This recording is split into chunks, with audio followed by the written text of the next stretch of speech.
America తమపై చేస్తోన్న దాడులకు ప్రతీకారంగా ఇరాన్ గల్ఫ్ దేశాలపై విరుచుకుపడుతోంది. తాజాగా దుబాయ్ ఎయిర్పోర్ట్ సమీపంలో కూడా అటాక్స్ చేసింది సార్. దాంతోపాటు యుఏఈలో ఇండస్ట్రియల్ జోన్ పై కూడా అటాక్స్ చేసింది. సార్, ఈ ఇరాన్ అమెరికా మధ్య జరుగుతోన్న ఈ యుద్ధం వల్ల గల్ఫ్ దేశాలకు జరిగిన నష్టం ఎంత సార్?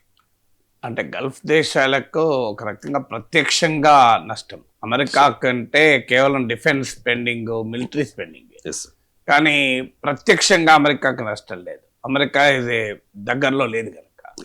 సో ఇప్పటి వరకు ప్రధానంగా మొదటి రకం నష్టం ఏంటంటే ఆయిల్ ఇండస్ట్రీ. ఈ ఎకానమీస్ మొత్తం ఆయిల్ పైన ఆధారపడిన దేశాలు. సో ఏ స్థాయిలో నష్టము అంటే అట్లీస్ట్ ఈ వార్ స్టార్ట్ అయిన 2 వీక్స్లోనే $15 బిలియన్ నష్టపోయారని అంచనా. $1,500 కోట్ల ఆయిల్ అమ్ముకోలేకపోయారని. ఎందుకంటే ఇప్పటికే ఆయిల్ స్టోరేజ్ ఫెసిలిటీస్ నిండిపోయి ఉన్నాయి. ప్రొడక్షన్ కట్ చేయాల్సి వస్తుంది. ఇప్పుడు ఇరాక్ లాంటి కంట్రీ తీసుకుంటే 60% ప్రొడక్షన్ కట్ చేశారు. ఎందుకంటే ఆయిల్ ఏమో స్టోర్ చేసుకోవడానికి బియాండ్ అ పాయింట్ ఫెసిలిటీ ఉండదు. సో ఆయిల్ స్టోరేజ్ని మించి నిండిపోతున్నాయి. అందువల్ల అనివార్యంగా వాళ్ళు ప్రొడక్షన్ కట్ చేసుకోవాల్సి వస్తుంది. ఇరాక్ లాంటి కంట్రీ తీసుకుంటే ఇరాక్ ఎకానమీకి 90% ఆఫ్ రెవెన్యూ ఆయిల్ పైన, ఇంకో వేరే మార్గమే లేదు వారికి. సో అలాంటి దేశాలు అయితే భారీగా నష్టపోతున్నాయి. సో అందువల్ల మీకు ప్రధానమైన నష్టం ఆయిల్ నుంచి. ఎందుకంటే స్ట్రెయిట్ ఆఫ్ హార్మోజ్ ఇరాన్ మూసేశాక ఈ గల్ఫ్ నేషన్స్ ప్రధానంగా ఈ స్ట్రెయిట్ ఆఫ్ హార్మోజ్ ద్వారానే ఆయిల్ ట్రేడ్ జరుపుతాయి. ఇప్పుడు మనము ఖతార్ ఉంది ఉదాహరణకు, మన గ్యాస్ ఎల్పిజిలో మోర్ దెన్ 40% మనం ఖతార్ నుంచి ఇంపోర్ట్ చేసుకుంటాం. సో ఇప్పుడు ఈ ఎకానమీస్ ఏ మేరకు నష్టము అంటే గోల్డ్మ్యాన్ సాక్స్ అనే ఏజెన్సీ ఒక అంచనా కూడా ఇచ్చింది. గోల్డ్మ్యాన్ సాక్స్ లాస్ ఎస్టిమేట్ చేసింది.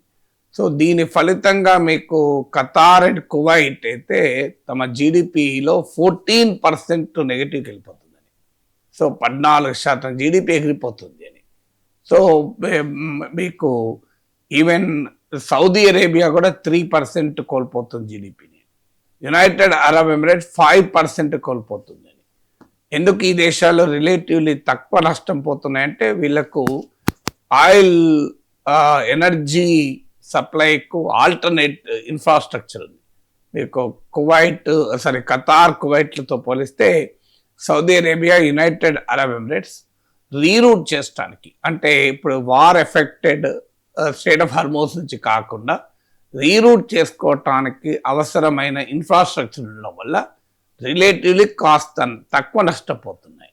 దాంతోపాటు ఇవి Saudi Arabia, UAE economies diversify ఉన్నాయి, కేవలం ఆయిల్ పైన ఆధారపడలేవు. అందువల్ల వాళ్ళ జీడిపి తక్కువ నష్టపోతుంది, కానీ ఆయిల్ పైన ఎక్కువగా ఆధారపడ్డ దేశాలు ఎక్కువ నష్టపోతున్నాయి. సో మొదటి నష్టం ఎనర్జీ ట్రేడ్ వల్ల. దీని ఇమ్మీడియట్ బెనిఫిషరీ రష్యా. ఎందుకంటే ఎనర్జీ ట్రేడ్లో ఒపేక్ ప్లస్ అంటారు, అంటే organisation for petroleum exporting countries. మీకు ఈ ఒపేక్ దేశాలలో మీకు సౌదీ లెడ్ ఒపేక్తో పాటు రష్యా ఉంటుంది. సో అందువల్ల ఎప్పుడైతే గల్ఫ్ ఆయిల్ అవైలబిలిటీ మా గ్లోబల్ మార్కెట్లో లేదో immediate beneficiary Russia. Russian oil price పెరిగింది, రష్యన్ ఆయిల్కు డిమాండ్ పెరిగింది, రష్యన్ ఆయిల్ పైన శాంక్షన్స్ ఎత్తివేస్తున్నారు. రష్యన్ ఆయిల్ కొనమని అమెరికా అధ్యక్షుడు ట్రంపే అందరినీ కోరుతున్నాడు. ఇండియా పైన కూడా శాంక్షన్స్ ఎత్తివేశాడు. సో ఇమ్మీడియట్ బెనిఫిషరీ అనేది రష్యా. లాస్ అయ్యేది అమెరికా మిత్ర దేశాలైన Saudi Arabia, UAE, Qatar, Kuwait, ఈ దేశాలు. ఇది మొదటి లాస్. రెండవ లాస్ ఏంటంటే టూరిజం లాస్. ఇప్పుడు ఈ టూరిజం అనేది అంటే డైవర్సిఫికేషన్ ఆఫ్ గల్ఫ్ ఎకానమీస్లో భాగంగా ఇప్పుడు దుబాయ్ కావచ్చు, ఇతర గల్ఫ్ దేశాల సిటీస్ కావచ్చు, they are the biggest tourist destination. ప్రపంచంలో గ్లోబల్ టూరిస్ట్ అరైవల్స్కు ఒక ప్రధానమైనటువంటి ప్లేస్. ఇప్పుడు మన దేశం నుంచి కూడా రెగ్యులర్గా దుబాయ్కి వెళ్తూ ఉంటారు, పనిచేసే వాళ్ళుగా టూరిస్టులు కూడా వెళ్తుంటారు.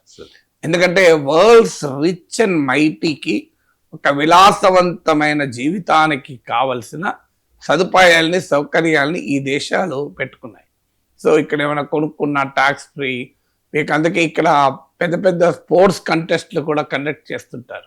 ఎందుకంటే to attract the global tourist పెద్ద పెద్ద ఎగ్జిబిషన్స్ కండక్ట్ చేస్తుంటారు. Massive hotels, restaurants. సో మీకు ఈ కంట్రీస్ డెలిబరేట్గానే ఆయిల్ పైన ఆధారపడితే లాభం లేదంటూ పెద్ద ఎత్తున తమ ఎకానమీని డైవర్సిఫై చేసుకునే పనిలో పడ్డాయి. సో అందువల్ల దీనివల్ల టూరిస్ట్ అరైవల్స్ టు గల్ఫ్ భారీగా దెబ్బతిన్నాయి. 100 కోట్ల నష్టం. ఎందుకంటే మీకు ట్రావెల్ ప్లాన్స్ అన్నీ తల అటు ఇటు అయిపోయాయి. మీకు హోటల్ బుకింగ్స్ క్యాన్సిల్ అయ్యాయి, ట్రావెల్ బుకింగ్స్ క్యాన్సిల్ అయ్యాయి. ఇవన్నీ కూడా పెద్ద ఎత్తున మీకు డ్యామేజ్ అయింది. సో ఇది సెకండ్ ఫ్యాక్టర్, టూరిజం ఎఫెక్ట్ అయింది. థర్డ్ ఫ్యాక్టర్ ఏంటంటే long term image of Gulf దెబ్బతిన్నది.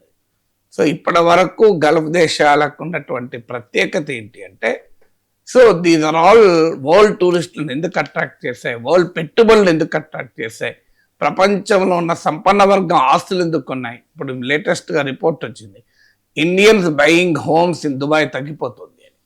అంటే ఇప్పటిదాకా మీకు ప్రపంచంలో ఉన్న రిచ్ ఏంటంటే ఎక్కడ ఇల్లున్నా గల్ఫ్లో కూడా ఒక ఇల్లు ఉంటుంది, దుబాయ్లో కూడా.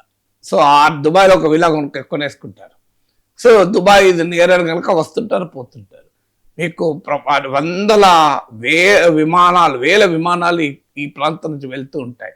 సో గ్లోబల్ ఏవియేషన్ హబ్ కూడా ఇప్పుడు దుబాయ్ కానీ ఖతార్ కానీ గ్లోబల్ ఏవియేషన్ హబ్ కూడా. సో ఎందుకు ఈ బ్రాండ్, ఇప్పుడు మీకు దుబాయ్ ఎయిర్పోర్ట్ సమీపంలో అటాక్ జరిగింది. అందువల్ల ఇరాన్ క్యాలిక్యులేటెడ్గా చేస్తున్న అటాక్ ఏంటంటే బ్రాండ్ గల్ఫ్ పైన అటాక్ చేస్తుంది.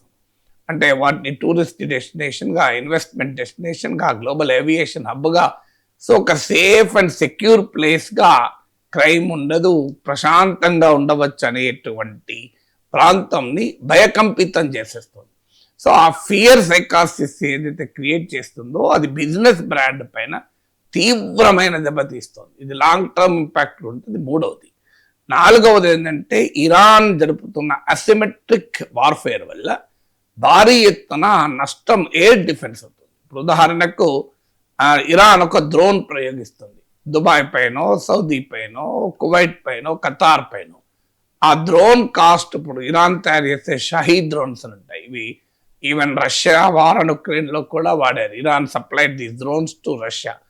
ప్రపంచంలో డ్రోన్లు, మిసైల్స్ వీటి మ్యానుఫ్యాక్చరింగ్లో ఇరాన్ ఇది వెరీ వెరీ పవర్ఫుల్ కంట్రీ. అది మిగతా ఆర్మీ లేదు, ఎయిర్ ఫోర్స్ పెద్దగా లేదు, నావీ పెద్దగా లేదు. కానీ మీకు ఇరాన్కున్న ప్రజెంట్ మేజర్ శక్తి ఏంటంటే డ్రోన్స్ అండ్ మిసైల్స్. ముఖ్యంగా ఈవెన్ బ్యాలిస్టిక్ మిసైల్స్ 2000 కిలోమీటర్స్ దూరం వెళ్ళే మిసైల్స్ కూడా ప్రొడ్యూస్ చేయగలుగుతుంది. Even Russian war and Ukraine కూడా మిసైల్స్, డ్రోన్ సప్లై చేసిందంటే మీరు ఆలోచించండి. సో ఈ ఎయిర్ డిఫెన్స్ సిస్టమ్ పెట్టుకొని ఇరాన్ మిసైల్స్ను, ఇరాన్ డ్రోన్స్ను, ఇరాన్ ప్రొజెక్టైల్స్ను ఈ సౌదీ కానీ ఇతర గల్ఫ్ నేషన్స్, యుఏఈ కానీ ఎయిర్ డిఫెన్స్ సిస్టంతో దీన్ని ఇంటర్సెప్ట్ చేస్తారు. ఎయిర్ డిఫెన్స్ అంటే శత్రు దేశం నుంచి ఏవైనా డ్రోన్లు, మిసైల్స్ వస్తే వాటిని ముందుగానే గుర్తించి రేడార్స్ ద్వారా దాన్ని నిర్వీర్యం చేయడం. ఇప్పుడు మనకు S-400 ఆపరేషన్ సింధూర్ టైంలో S-400 మిసైల్ డిఫెన్స్ వాడాం, రష్యన్ నుంచి ఇంపోర్ట్ చేసుకున్నది. ఆకాష్ ఎయిర్ డిఫెన్స్ వాడాం. సో ఇవి air defence is a very costly affair. ఇవన్నీ కూడా అమెరికన్ ఎయిర్ డిఫెన్స్ వాడతారు, అవి మరీ కాస్ట్లీ. ఇప్పుడు ఉదాహరణకు ఇరాన్ తయారు చేసే ఒక షహీద్ డ్రోన్, దాన్ని సూసైడ్ డ్రోన్ అంటారు. ఇది $20,000 to $50,000 ఖర్చు అవుతుంది. కానీ దీన్ని గుర్తించి డౌన్ చేయాలంటే, దీన్ని ఇంటర్సెప్ట్ చేసి దీన్ని పనిచేయకుండా చేయాలి, అటాక్ చేయాలంటే కావలసిన ప్యాట్రియాట్ మిసైల్ ఇది ప్రధానంగా వాడుతుంటారు. మీకు ఈవెన్ అమెరికా రష్యా అటాక్స్ నుంచి యుక్రెయిన్ కాపాడటానికి కూడా పంపింది ఈ ప్యాట్రియాట్ మిసైల్స్. ఈ ప్యాట్రియాట్ యాంటీ మిసైల్ డిఫెన్స్ అంటారు. ఇది $3 to $4 మిలియన్ ఖర్చు అవుతుంది. అంటే ఇరాన్ ఏమో దాడికి $20,000 నుంచి $50,000, $20,000 to $50,000 ఖర్చు పెడితే దాన్ని ఇంటర్సెప్ట్ చేసటానికి, అడ్డుకోవటానికి సౌదీ అరేబియా, యుఏఈ $30 లక్షల నుంచి $40 లక్షలు, $30 lakh to $40 lakh ఖర్చు పెడుతున్నారు. అంటే 3 to 4 million. ఇక థర్డ్ మిసైల్ డిఫెన్స్ అయితే మీకు అది $1 crore అవుతుంది, $10 million అవుతుంది. సో ఇది అన్ఈక్వల్ వార్ఫేర్ అయిపోయింది. అంటే అసిమెట్రిక్ ఎండ్యూరెన్స్ అంటారు. సో అన్ఈక్వల్ వార్ఫేర్ ఏంటంటే మీకు బలహీనుడు కూడా బలవంతుడి పైన జరిపే వార్ను అన్ఈక్వల్ వార్ఫేర్ అంటారు. నేను చాలాసార్లు ఉదాహరణ చెప్పాను. మీరు ఓ BMW కారులో పోయేవాడికి సైకిల్ మీద పోయేవాడికి ఘర్షణ అవుతుంది. సో సైకిల్ మీద పోయేవాడు ఎక్కడో చాటును దాక్కుని అక్కడ ఆయిస్తుతాడు BMW పైన. ఏమవుతుంది, BMW గ్లాస్ చాలా ఎక్కువ ఉంటుంది, ఎందుకంటే అది ఒక అద్దం పలిగినా కూడా బోల్డ్ కాస్ట్ అవుతుంది. సైకిల్లో ఏం చేయగలుగుతాడు, టైర్ ఇరగొట్టాడా, ఏం చేయగలుగుతాడు సైకిల్లో. సో దీన్ని అసిమెట్రిక్ వార్ఫేర్ అంటారు. సో ఇరాన్ జరుపుతున్న అసిమెట్రిక్ వార్ఫేర్ పైన వల్ల సౌదీ పైన, UAE పైన భీకరమైన కాస్ట్ పడుతుంది. ఇది ఫోర్త్. ఫిఫ్త్ ఏంటంటే లాంగ్ టర్మ్. మీరు గమనించండి, ఇప్పుడు నేను చెప్పిన అన్ని గల్ఫ్ నేషన్స్ ఈ వల్ల వాళ్ళకు కలుగుతున్న మిలిటరీ ఎక్స్పెన్సెస్. రేపు అమెరికా ఈ డబ్బులన్నీ తీస్తుంది. మీకు ఉక్రెయిన్ వార్లో రష్యా వార్ అని ఉక్రెయిన్ సపోర్ట్ చేసినందుకు కాను ట్రంప్ ఏమన్నాడు, మీకు కొన్ని $1 billion మేము సాయం చేశాం, అవన్నీ మాకు తిరిగి ఇవ్వాల్సిందే అని ఉక్రెయిన్తో ఒక మినరల్ డీల్ కుదుర్చుకొని ఉక్రెయిన్ ఆ మినరల్ వెల్త్ను అమెరికాకు అప్పచెప్తున్నారు. అందువల్ల ఈ వార్కి అయ్యే ఖర్చులు మీరు మాకు రిటర్న్ ఇవ్వాల్సిందే అని. సో ఈవెన్ యూరోపియన్ కంట్రీస్ను, జపాన్ లాంటి దేశాలని కూడా మీ పైన మేము పెడుతున్న ఖర్చు రిటర్న్ ఇవ్వాలి అని ట్రంప్ డిమాండ్. సో రేపు ఖచ్చితంగా ఈ వార్ అయిపోయాక మీకు ఈ దేశాల నుంచి పిండి వసూలు చేస్తాడు ట్రంప్. ఇవన్నీ మళ్ళీ రాచరిక ప్రభులు, నియంత్రణ ప్రజాస్వామిక దేశాలైనా తట్టుకోగలుగుతావు, కానీ ఈ దేశాలు వాళ్ళ ప్రజలతో సంబంధం లేదు కనుక ట్రంప్ ఒత్తిడికి గ్యారంటీగా తలవంచాల్సి వస్తుంది. అంటే పెద్ద ఎత్తున లాంగ్ టర్మ్ కూడా ఈ దేశాలు అమెరికా అంటే ఇవాళ తాము పెడుతున్న ఖర్చే కాదు, అమెరికా పెడుతున్న ఖర్చుకు కూడా వీళ్ళే చెల్లించాల్సి ఉంటుంది, రియంబర్స్ చేయాల్సి ఉంటుంది. ఇది ఖచ్చితంగా మీరు చూడండి, వార్ ఆగినాక ట్రంప్ స్టేట్మెంట్లు మీరు చూస్తారు. సో ట్రంప్ విల్ రీఫండ్ అడుగుతాడు, నేను పెట్టిన ఖర్చులు నాకు ఇచ్చేవంటాడు. సో అది ఫిఫ్త్ కైండ్ ఆఫ్ ఇంపాక్ట్. అంటే మామూలు ఇంపాక్ట్ కాదు గల్ఫ్ ఎకానమీస్ పైన. సో గల్ఫ్ ఎకానమీస్ను తీవ్రంగా దెబ్బతీయడం అనేది ఇరాన్ లక్ష్యాల్లో కూడా ఒకటి. ఎందుకంటే ఇరాన్ నేరుగా అమెరికాతో తలపడలేదు. అమెరికాతో ఉన్న డిస్టెన్స్ రీత్యా కానీ ఇరాన్కు ఉన్న మిలిటరీ కేపబిలిటీ అనేది అమెరికాతో పోలిస్తే చాలా తక్కువ. సో అందువల్ల it cannot directly fight with అమెరికాకు వెళ్ళి అమెరికాకు నష్టం చేయగలిగే సామర్థ్యం ఇరాన్కు లేదు. మ్యాక్సిమం అయితే ఇరాన్ ప్రేరిత ఎక్స్ట్రీమిస్ట్ దాడులు జరగవచ్చేమో, కానీ నేరుగా వెళ్ళి అమెరికాను వార్న్ చేయడానికి, బెదిరించడానికి మిసైల్స్ను అమెరికా పైన కూడా ప్రయోగించవచ్చు, కానీ సిగ్నిఫికెంట్ మెటీరియల్ డ్యామేజ్ ఇన్ఫ్లిక్ట్ చేయలేదు ఇరాన్. కానీ ఇరాన్ పైన అమెరికా మాత్రం చాలా సిగ్నిఫికెంట్ మిలిటరీ డ్యామేజెస్ ఇన్ఫ్లిక్ట్ చేయగలుగుతుంది. కారణం అమెరికాకున్న మిలిటరీ స్ట్రెంత్ వల్ల. అందువల్ల ఇరాన్ స్ట్రాటజీలోనే ఏం చేస్తున్నారంటే they are imposing economic cost on the American allies. అంటే ఇరాన్ ఉన్న ఈ ప్రాంతంలో అమెరికా మిత్ర దేశాలకు ఈ యుద్ధము ఆర్థిక భారం కావాలి. ఇది ఇరాన్ అసిమెట్రిక్ వార్ఫేర్ స్ట్రాటజీలో ఒక కీలకమైన అంశం. అందుకే ఈ దేశాలపైన అటాక్ చేస్తుంది. American allies in the Gulf region, అది Saudi Arabia, UAE, Qatar, Bahrain, ఇలా అనేక కంట్రీస్ పైన రిపీటెడ్గా అటాక్ చేయడం ద్వారా ఒక జియో ఎకనామిక్ కాస్ట్ ఆఫ్ వార్ను గల్ఫ్ నేషన్స్ పైన ఇంపోజ్ చేయాలి అని. డెఫినెట్గా ఇజ్రాయెల్ ఒక టార్గెట్ ఉంటుంది, ఇజ్రాయెల్ పైన చేస్తారు. ఇప్పుడు రాబోయే కాలంలో ఇంకో ఛాలెంజ్ కూడా ఏంటంటే ఇరాన్ ఎత్తుగడగా ఏం చేస్తోందంటే ముందు లో కాస్ట్ వెపన్స్ వాడుతుంది. అంటే డ్రోన్స్, చిన్న చిన్న ప్రొజెక్టైల్స్, మిసైల్స్, వీటిని పడగొట్టడానికే ఇజ్రాయెల్, గల్ఫ్ దేశాలు తమ దగ్గర ఉన్న కాస్ట్లీ యాంటీ మిసైల్ డిఫెన్స్ను వాడుతుంది, ప్యాట్రియాట్ కానీ థర్డ్ కానీ. సో ఇరాన్ ఎత్తుగడ ఏంటంటే ఇలా ఇంటర్సెప్టార్స్ వీళ్ళ దగ్గర వెంటనే ప్రొడక్షన్ కాదు, రేపు పొద్దున మనకు ప్రొడ్యూస్ కాదు కదా. So it takes time. So interceptors demand and సప్లైలో గ్యాప్ తేవాలి. తెచ్చినాక ఇరాన్ అత్యంత శక్తివంతమైన మిసైల్స్ బయటకు తీస్తుంది. చూడండి మీరు, ఆల్రెడీ డాన్సింగ్ మిసైల్ అని అమెరికా మీద ప్రయోగించడానికి సిద్ధపడుతోంది.